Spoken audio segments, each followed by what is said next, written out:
Superintendent চাইলে তাদের family নিয়ে বিলাসিতা করতে পারবে না। আমাদের অস্ত্রের 20% টাকা সরকারের খাতে দেওয়া হয় না। আমাদের অফিসাররা এই 20% টাকা বছরে হাজার হাজার কোটি টাকা, এই কোটি কোটি টাকা এরা আমাদের টাকা বিলাসবহুল গাড়ি দিয়ে চলাফেরা করে এবং এই অফিসাররা বিভিন্ন 5 স্টার হোটেলে যায়। 5 স্টার হোটেলে গিয়ে তারা বিলাসবহুল ভাবে জীবনযাপন করে। আর আমরা খেটে খাওয়া মানুষ, আমরা সকাল সারাদিন পরিশ্রম করি।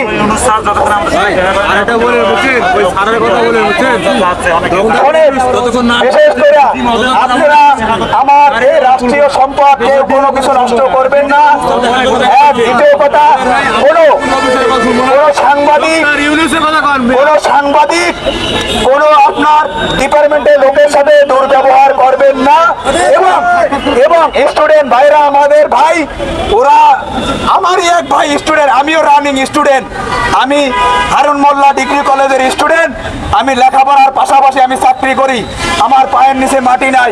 আমারে আজকে হুমকি দিয়েছে ডিডি মনিটরিং, আমার হয়তোবা আমার চাকরি থাকবে না। ওই ভয় দেখাচ্ছে, এর জন্য আমি পিছপা দেব না। আমার ন্যায্য দাবি, ন্যায্য অধিকার, তার জন্য আমি রাজপথ ছাড়বো না। বিভিন্ন বিষয়ে হুমকি দেয়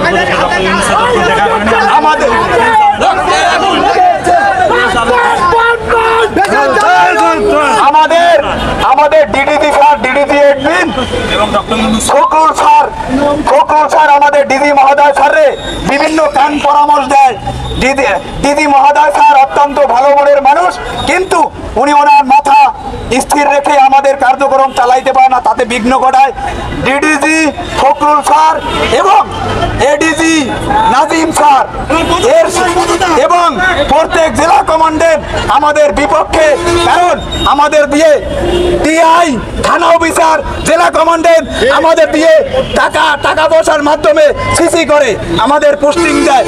এই বাণিজ্য আমাদের যদি স্থায়ীকরণ করা হয়, এই বাণিজ্য তাদের থাকবে না বিধায় আমাদের পক্ষে তারা কোনো কথা বলে না।